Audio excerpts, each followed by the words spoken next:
Bon alors, popularisation de la notion de pervers narcissique. Je lis Wikipédia, hein, une incarnation de la notion de perversion narcissique a été faite par l'ouvrage d'Alberto Heger en 1989. C'est pas vieux, hein. Le pervers narcissique et son complice. Et cette idée du pervers narcissique, très marquante, est restée, même si réclamiée, pas le monsieur de madame, hein, euh, un psychiatre ou un psychanalyste, a bien ensuite signifié qu'il parlait pour sa part des mouvements pervers narcissiques au pluriel, décrivant des processus interpersonnels relatifs aux familles et aux groupes, n'étant pas assimilables à un processus intrapsychique. Euh, alors, ça devient ensuite, on passe au harcèlement moral décrit par Marie-France Irigoyen en 98, qui met en lumière un type d'acte pouvant être le fait du personnage préalablement décrit du pervers narcissique. Alors, c'est une véritable notion populaire qui a émergé, reprise dans de nombreux articles de magazines et d'ouvrages divers. Le terme est alors très répandu dans la psychologie populaire commune, où il a pris le sens qui relève d'un jugement de valeur. On enseigne ainsi en 2013 dans une école d'avocats que l'utilisation de la notion de pervers narcissique, notion psychanalytique, est devenue inquiétante, tant l'expression est galvaudée et employée sans qu'un diagnostic médical ait été porté par un médecin psychiatre. C'est ça le truc, hein.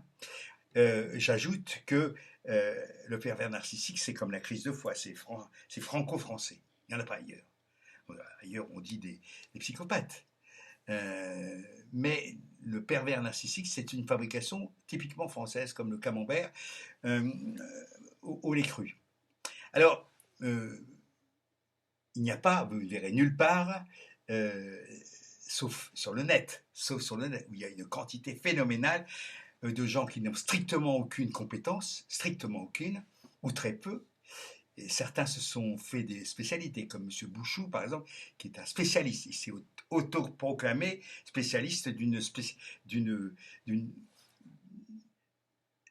d'une affection prétendue psychiatrique euh, qui n'existe qu'en France. Je ne sais pas s'il va dans des congrès internationaux. Enfin bref, vous trouverez, Bouchou, il y a plein de vidéos. Hein. Bon, euh, moi, je voudrais dire ceci. Je ne suis pas psychiatre, mais je constate parfois de la souffrance chez certaines victimes de gens, pas de victimes spécialement de pervers narcissiques, mais victimes de prétendus soignants et de prétendus thérapeutes. Il y en a plein. Tapez dans l'ordinateur, il va en tomber une palanquée. Alors, ce qu'on peut constater à la lecture d'articles sérieux, comme celui de Wikipédia, qui est un peu mal écrit, mais enfin bon, ils sont rares, c'est que le pervers narcissique apparaît ex nihilo. Il apparaît comme ça. D'accord. On le rencontre, on fait une rencontre, et paf, c'est un. euh, Apparemment, ce monsieur, il n'a pas d'histoire ou de préhistoire, et il disparaît de la vie des victimes une fois le forfait de destruction accompli ou la fuite de la victime effectuée. Alors, euh, c'est plus un personnage qu'une personne, c'est intéressant. Comme il n'y a pas d'existence psychiatrique pathologique reconnue, on peut se dispenser de le reconnaître comme un être souffrant. On peut penser que le pervers narcissique, s'il existe, je dis bien s'il existe, est un être souffrant pour faire le mal comme il le fait. Et ainsi, on peut se, on peut se dispenser aussi de le soigner. Le seul conseil que l'on donne aux victimes du pervers narcissique, ce monstre, c'est de fuir. C'est très pratique car on laisse ainsi le monstre se débrouiller tout seul avec sa propre perversité. Vous voyez ce que je veux dire? Parce que de deux choses l'une, ou bien c'est un monstre, mais vraiment quoi. Il faut l'enfermer. Il faut l'enfermer. Il faut le mettre hors d'état de nuire, éventuellement le zigouiller. Mais si c'est un monstre, si c'est un malade mental, il faut le soigner. Je ne vois nulle part comment soigner un pervers narcissique. On voit par là le flou épistémologique et la vaste escroquerie du concept qui ne repose sur aucune réalité clinique sérieuse. Cela permet donc aux diverses prétendus thérapeutes, certains n'ont même pas de numéro de siret, certains se sont autoproclamés, c'est les pires, hein, parce qu'au moins les autres, ceux qui ont une plaque avec euh, psychiatre, psychologue, machin, euh, ceux-là on peut porter plainte contre eux. Ça permet donc à tous ces gens de prospérer tranquillement sur le dos des personnes souffrantes, vraiment affaiblies et vulnérabilisées par un quelconque traumatisme, euh, deuil, perte d'emploi, divorce, tout ce que vous voulez. Et ne doutons pas que les plus malins de ces thérapeutes ont pris conseil auprès d'avocats de façon à se mettre à l'abri de toute poursuite pénale. D'accord?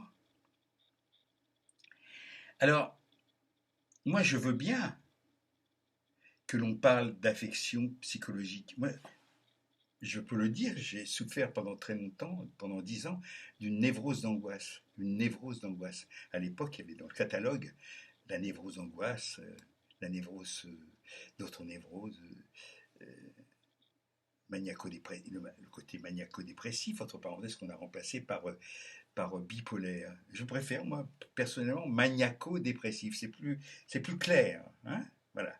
Parce que quand on a la grippe, on dit on a la grippe. Quand on a une maladie somatique, on dit voilà, ok, ne mets pas la merde du chat sous le tapis. Alors, ça permet comme ça, quand on a des troubles psychologiques réactifs, liés à peut-être même à l'enfance. Mais pour ça, il existe si on veut, des thérapies classiques, la psychanalyse, mais sérieuses. Pas avec des gens qui s'improvisent. Parce qu'on va droit dans le mur. On va droit dans le mur. Quand on se permet d'affirmer, en parlant d'un mort qu'on n'a pas connu, que c'était un pervers narcissique, c'est juste honteux. C'est honteux.